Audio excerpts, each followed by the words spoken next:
সূরা? এই মুসলমান কথা বলেন, কোন সূরা? কোরআন শরীফে মোট সূরা কয়টা? আরো জোরে বলেন। 114টা সূরার ভিতর থেকে আমি তেলাওয়াত করেছি 4 নম্বর সূরা, সূরাতুন নিসা। বলুন তো কোরআন শরীফের প্রথম সূরার নাম কি?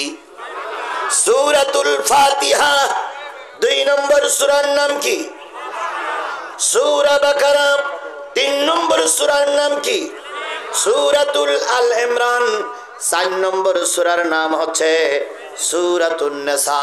তাহলে কোরআন শরীফের কয় নম্বর সূরা থেকে আমরা তেলাওয়াত করেছি? নাম কি?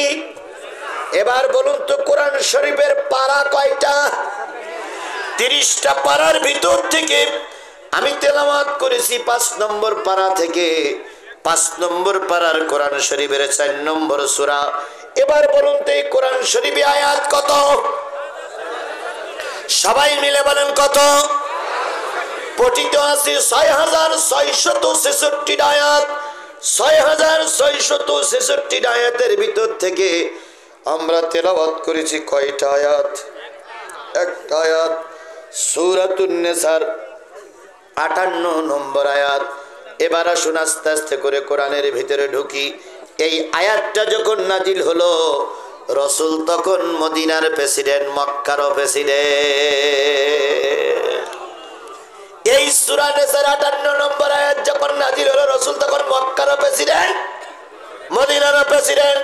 সারা জীবন আমরা শুনেছি রাসূল কালেমার দাওয়াত দিয়েছিলেন মক্কায় কয় বছর? 13 বছর। তখন কিন্তু তিনি মক্কার প্রেসিডেন্ট ছিলেন? ছিলেন না। মদিনায় প্রেসিডেন্ট থাকলেন কয় বছর? 10 বছর। কিন্তু আজকে শুনে যান, এই আয়াতটা যখন নাজিল হলো, নবী তখন মক্কার প্রেসিডেন্ট, মদিনার প্রেসিডেন্ট। সুবহানাল্লাহ। আওয়ামী লীগ, বিএনপি, জাতীয় পার্টি, জামাতের ভাইরা এখানে আছেন। নবীজি মদিনার প্রেসিডেন্ট, মক্কার প্রেসিডেন্ট, কাজটা কি ঠিক?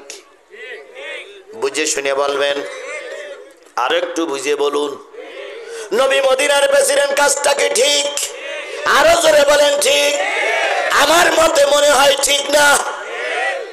নবী হলো যুগ শ্রেষ্ঠ, পৃথিবীর সবচেয়ে ভালো মানুষ, তিনি আবার প্রেসিডেন্ট হতে যাবে কেন? কি ঠিক না ভাই?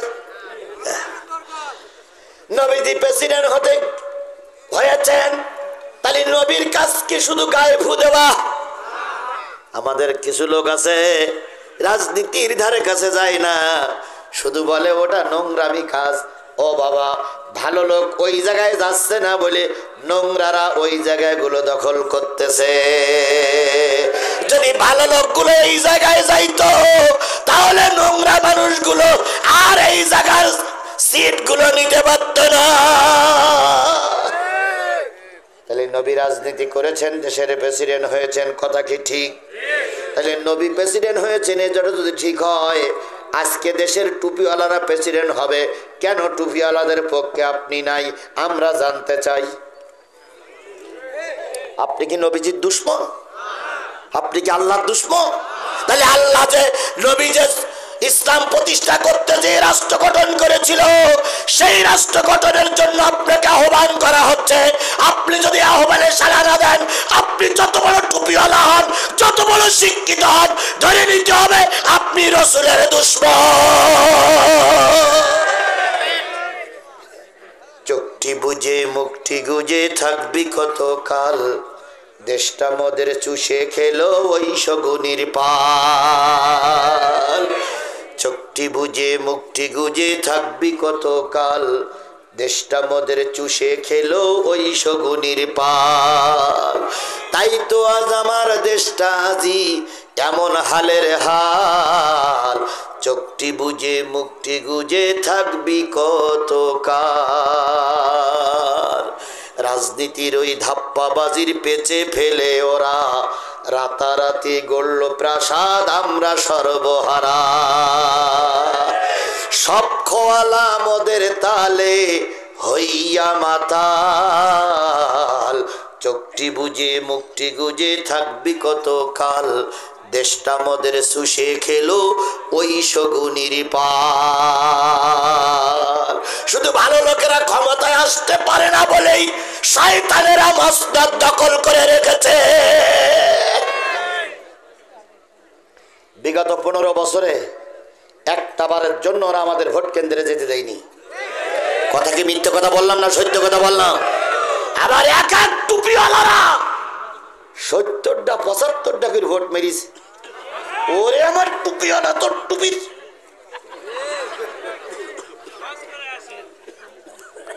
মাথায় টুপি দিয়ে 70টা ভোট মারো, তুমি মুসলমান নামের কলঙ্ক।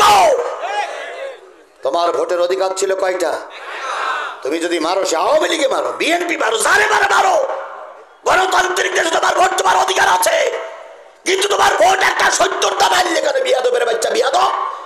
এখন দরবেশ সাজো, তাই না? দরবেশগিরি ছুটি ফেলা হবে একদম।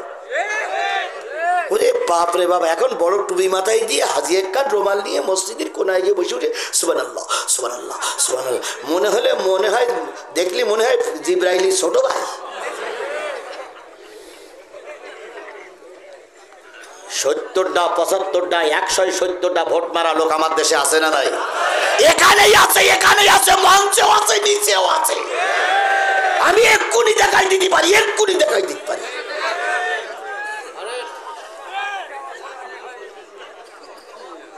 এখানেই আছে।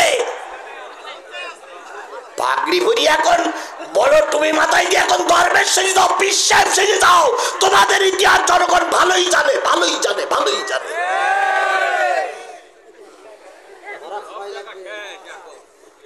সুতরাং আমি যে জিনিসটা বোঝাতে চাচ্ছিলাম সেটা হলো ভালো লোক ক্ষমতায় না থাকার কারণে শয়তানের এখন ক্ষমতায়। কি কায়দায় দিনের ভোট রাতে করিয়ে পরের দিন ওনাদের দলের লোকদের দিয়ে একটা ফুলের মালা গলায় ভরিয়ে মঞ্চে উঠে কয়, এবারের মতন সুষ্ঠু নির্বাচন জাতি আর কখনো দেখিনি। এর গা কথা শুনে কুকুরও হেসে ওঠে। কুকুর ছিল এক জায়গায় বসে, কুকুর মাথা উঁচু করে বলে, কথাটা কি হইল? কেউ ভোট দিতে যাই না, সুষ্ঠু নির্বাচন হইল কি করে? কথা বলেন ঠিক না ঠিক? পরের দিন পেপারে সাংবাদিকরা লিখেছে, সুষ্ঠু হয়েছে নির্বাচন, ভোট দিয়েছে প্রশাসন, তাকিয়ে দেখেছে জনগণ। এদের ভোটগুলো এরকমই সুস্থ ছিল। কথা বলেন ঠিক না বেঠিক? কেন এরকম চুরি করলো, কেন ডাকাতি করলো? শুধুমাত্র ভালো লোকের অভাব। কথা বলেন ঠিক না বেঠিক? সুতরাং আল্লাহর নবীর পরে এই আয়াতটা যখন নাজিল হলো, তখন রসুল মক্কারও প্রেসিডেন্ট, মদিনারও প্রেসিডেন্ট। তাহলে রসুল যদি প্রেসিডেন্ট হওয়া বৈধ হয়, অবশ্যই বৈধ, তাহলে সেই রসুলের আদর্শবান নেতাদেরকে ক্ষমতায় আনার ব্যাপারে সকলকে এখন ঐক্যবদ্ধভাবে ময়দানে কাজ করার দরকার আছে না না? তুমি হয়তো মনে করতেছ আমি পারবো না, তুমি না পারো, দুঃখ নাই, কিন্তু ময়দানে তোমাকে থাকা লাগবে। তুমি পারবে না কে বলেছে?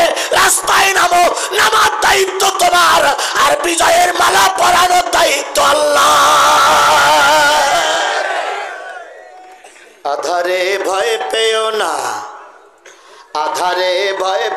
না, আলো আছে আড়ালে, জালিমেরা পালিয়ে যাবে তুমি উঠে দাঁড়ালে।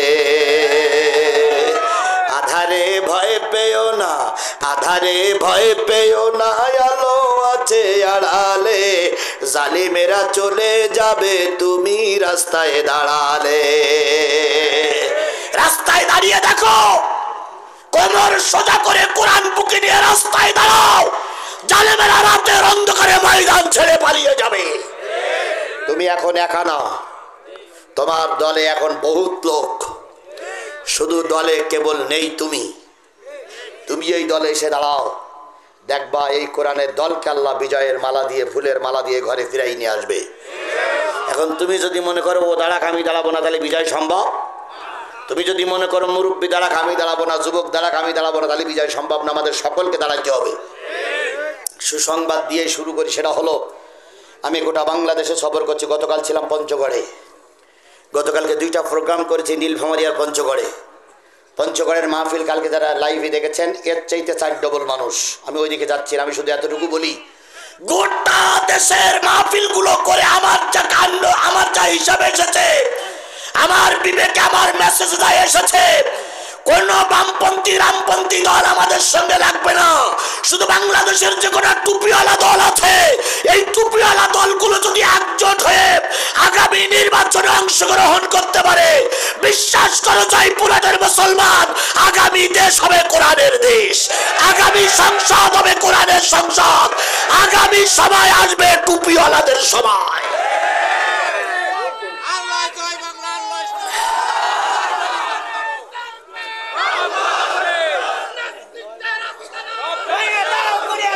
তাহলে আজকের এই মাহফিলে স্লোগান তুলতে হবে, সকল দলের দেখা শেষ না। সব দল মিলে মাহফিল করতে, আপনি জামাত ইসলামের পক্ষে স্লোগান দেবেন, এই সাহস আপনি পাইলেন কই? সকল দলের দেখা শেষ, টুপিওয়ালার বাংলাদেশ। মঞ্চে যারা আছে সবার মাথায় টুপি আছে না নাই? খালি স্লোগান একটাই, সকল দলের দেখা শেষ, টুপিওয়ালার বাংলাদেশ। আমার সঙ্গে আপনারা একমত? টুপিওয়ালাদের একজোট হওয়া লাগবে এখন। আমার ভাইয়েরা, আয়াতটা যখন নাজিল হলো, নবী তখন কোন জায়গার প্রেসিডেন্ট? মক্কা এবং মদিনার প্রেসিডেন্ট। এবার প্রেক্ষাপটে চান, আল্লাহর নবী যখন কালেমার দাওয়াত দিলেন, আবু জেহেল মেরেছিল, কথাটা মনে আছে তো? আবু জেহেলের মার খেয়ে নবী কি থেমে গেলেন? নবী থেমে যান নাই, নবী তার কাজ চালিয়ে যাচ্ছেন। নবীর একটা ধারণা হলো, নবীর মনের ভিতরে একটা ইতমিনান আসলো, নবীর মনের ভিতরে একটা চিন্তা ভাব উদয় হলো। কাবা ঘরের ভিতরে সব নেতারা ঢোকে, আমি একটু ঢুকতে পারি না, আমি একটু কাবার ভিতরে কি আছে দেখতে চাই। শুনেছি কাবার ভিতরে যে 2 রাকাত নামাজ পড়লে, নামাজ পড়ে যদি উপরের দিকে তাকানো যায়, তাহলে ওই কাবার ভিতরে বসে আরশে মহল্লা দেখা যায়। এই কাবা বিশ্বের সবচেয়ে পবিত্র জায়গা, কথা বলেন ঠিক না ঠিক? এই কাবার ভিতরে সবাই ঢোকার অনুমতি পায় না। বাংলাদেশের 2 জন মানুষ এই কাবা ঘরের ভিতরে ঢোকার অনুমতি পেয়েছিলেন। একজন হচ্ছে শহীদ প্রেসিডেন্ট জিয়াউর রহমান, আর একজন হচ্ছে আল্লামা দেলোয়ার হোসেন সাইদি। আরো হয়তো কেউ থাকতে পারে, কিন্তু আমার মেমোরিতে আছে কয়জন? 2 জন। এই শহীদ প্রেসিডেন্ট জিয়াউর রহমানকে তৎকালীন সরকার এই কাবার ভিতরে ঢুকতে দিয়েছিলেন, আর আল্লামা সাইদি বিশ্ববরণ্য আলেম, তাকেও কাবার ভিতরে ঢুকতে সময় দিয়েছিলেন। তিনি এক ওয়াজে বর্ণনা করেছেন, 2 রাকাত করে নামাজ পড়ার অনুমতি পাওয়া যায়। আমিও 2 রাকাত নামাজের অনুমতি পাইলাম কাবার ভিতরে ঢুকে। এত ভালো লাগতেছিল, এত মনটা খুশিতে গদগদ হয়ে গেছিল। যদি পিছনের মেহমানরা কষ্ট না পেত, আমি অনেকক্ষণ ধরে ধরে নামাজ আদায় করতাম। কিন্তু চিন্তা করলাম, দীর্ঘক্ষণ ধরে নফল নামাজ যদি পড়ি, পিছনের মেহমানেরা কষ্ট পাবে, তাই তো তাড়াতাড়ি ওনাদের সুযোগ করে দিয়ে বাইরে চলে আসলাম। যে কাবার ভিতরে আল্লামা সাইদি ঢোকার অনুমতি পাইল, শহীদ প্রেসিডেন্ট জিয়াউর রহমান ঢোকার অনুমতি পাইল, আজকে সেই আল্লামা সাইদি রে ওরা জেলখানার ভিতরে রেখে পুশ করে ইনজেকশন দিয়ে মেরে দিল। ওরা মানুষ রূপী হয় না। কথা বলেন ঠিক না বেঠিক? আরো জোরে বলেন ঠিক না বেঠিক? এখন কিছু কিছু লোক মায়া কান্না কান্দে, কিছু কিছু লোক বাকবাকুম করতেছ। বেশি বাকবাকুম করো না, ছাড় দিয়েছি, আল্লাহ ছাড় দেয়, ছেড়ে দেয় না। আমরাও ছাড় দিছি, কিন্তু এবার আর ছেড়ে দেওয়া হবে না। যদি বাকবাকুম করো, কাল্লা আলাদা করে ফেলা হবে। জয়পুরহাটের মাটিতে আর কা বাকবাকুম করতে দেওয়া হবে না। কথা বলেন ঠিক না বেঠিক? হয় ভালো হয়ে থাকো, নতুবা তোমার মা যে পথে হাঁটেছে তুমিও সেই পথে হাঁটো। মা চলে গেল, ছেলে ফিলেদের নিয়ে গেল না। গাই গরু চলে গেছে, বাছুর ফেলাই রেখে চলে গেছে। গাই গরু ভারতে, আর বাছুর এখন হাম্বা হাম্বা করতেছে।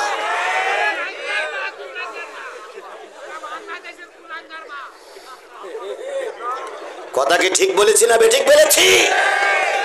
এখন কিন্তু হিন্দুরাও কিছু কিছু মাথা উঁচু করতেছে। আমাদের এলাকায় এখানে অনেক হিন্দুরা ওয়াজ শুনতেছেন, আমরা আপনাদের দুশমন নই, আপনারাও আমাদের শত্রু নয়। কিন্তু কিছু কিছু হিন্দুরা এখন মাথা উঁচু করে ওই শেখ হাসিনার পক্ষে আবার গান গাচ্ছে। কথা বলেন ঠিক না বেঠিক? দয়া করে আপনারা ভালো থাকুন, আপনাদের উপরে কোনো অত্যাচার হবে না, হবে না, হবে না। আমরা কথা দিলাম, টুপিওয়ালারা যদি ক্ষমতায় যায় বিশ্বের সবচেয়ে শান্তিতে থাকবেন আপনারা। বাংলাদেশের ইসকন নামক একটা সন্ত্রাসী জঙ্গি গোষ্ঠী হিন্দুদের ভিতর থেকে মাথা উঁচু করেছে। এরা সারা দেশে সন্ত্রাসী কার্যকলাপ করছে। কথা বলেন ঠিক না বেঠিক? ইসকনের যিনি বড় লিডার, সভাপতি, তিনি গতকালকে না আজকে গ্রেপ্তার হয়েছে। আজকে গ্রেপ্তার হয়েছে। তিনি বাংলাদেশে একটা অশান্তি বাঁধানোর জন্য পায়তারা করতেছিলেন। এই পায়তারাটা বন্ধ করে দিয়ে বাংলাদেশের পুলিশ ডিপার্টমেন্ট তাকে গ্রেপ্তার করেছে। এই ইসকন নেতার নাম হচ্ছে চিন্ময় কৃষ্ণ দাস। চিন্ময় কৃষ্ণ দাস, কঠিন নাম। কাজও তো কঠিন করেছে, তা কঠিন নাম হবে না?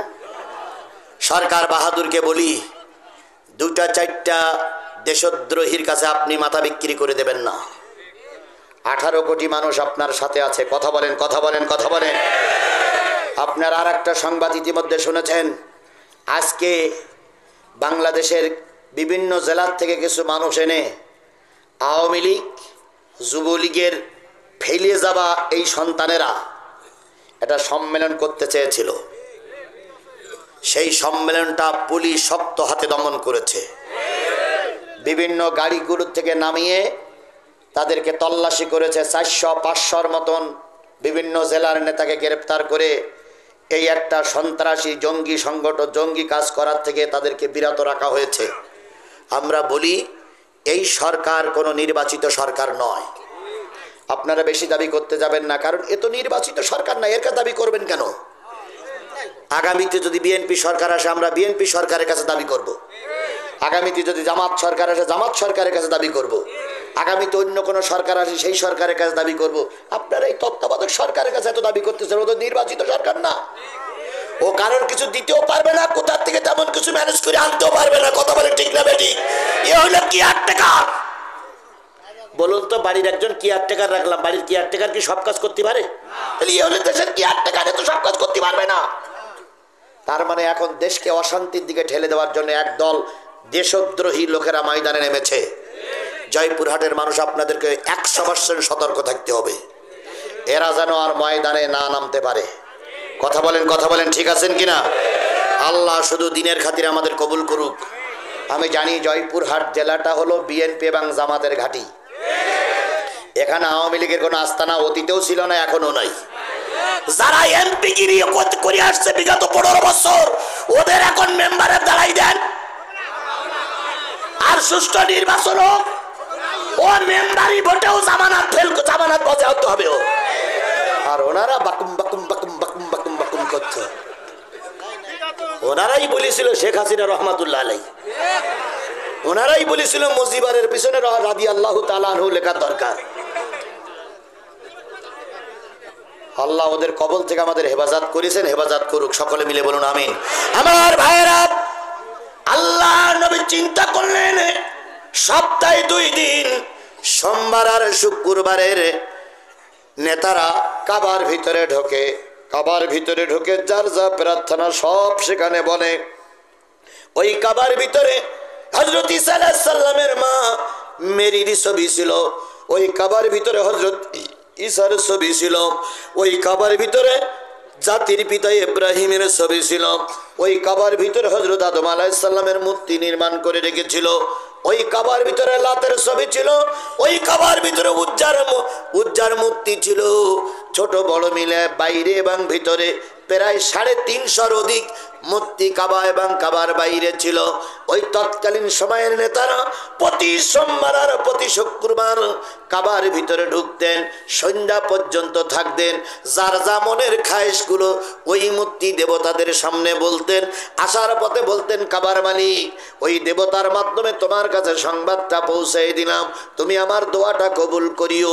এই কথা বলে তারা চলে আসতো। আল্লাহর নবীর ধ্যান ধারণা হলো ধর্মের শীর্ষস্থানীয় জায়গায় এরা ঢোকে, যদি আমি মুহাম্মদ একটু ঢুকতে পারতাম, ওরা যেভাবে বলে আমি সেভাবে বলতাম না, আমার মালিকের কাছে সাহায্য চাইতাম, মালিক যেন মক্কাটারে কোরআনের দেশ বানায়া দেয়।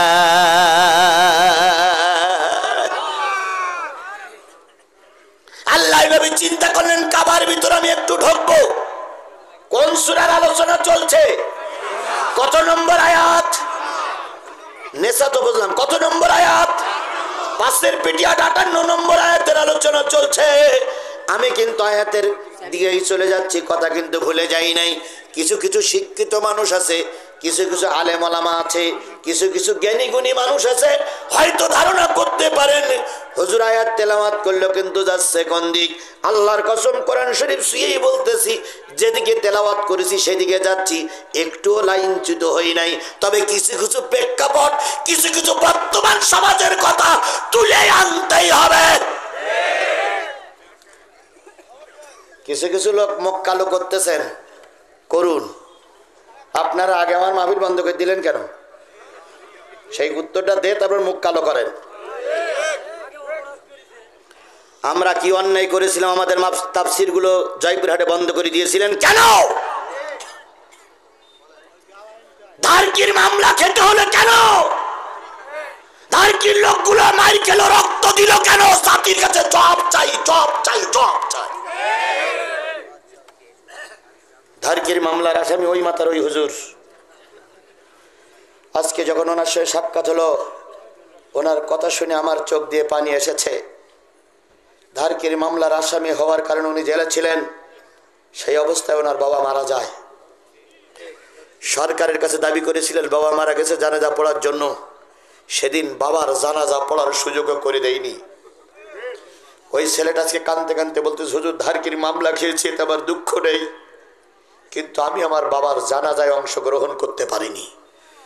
এইটা তার জীবনের সবচেয়ে বড় একটা ব্যথা। কথা বলেন, কথা বলেন, কথা বলেন। এটাকে একটা সন্তানের জন্য ব্যথা নয়? আমরা আল্লামা সাঈদীর জানাজা পড়তে চেয়েছিলাম, তোমরা আল্লামা সাঈদীর জানাজা পড়তে দেওনি। কথা বলে ঠিক না বেঠিক? তোমরা আল্লামা সাঈদীর জানাজা বন্ধ করেছো, আর আল্লাহ এই বিশাল বাংলাদেশে তোমাদের কবরের জায়গাটুকু পর্যন্ত আল্লাহ বন্ধ করে দিয়েছে, বন্ধ করে দিয়েছে, বন্ধ করে দিয়েছে। তোমরা আমাদের জানাজা বন্ধ করেছো, আর আল্লাহ তোমাদের দেশ ছাড়া করেছে। এর চাইতে বড় বিচার আর হতে পারে না। কথা বলেন ঠিক না বেঠিক?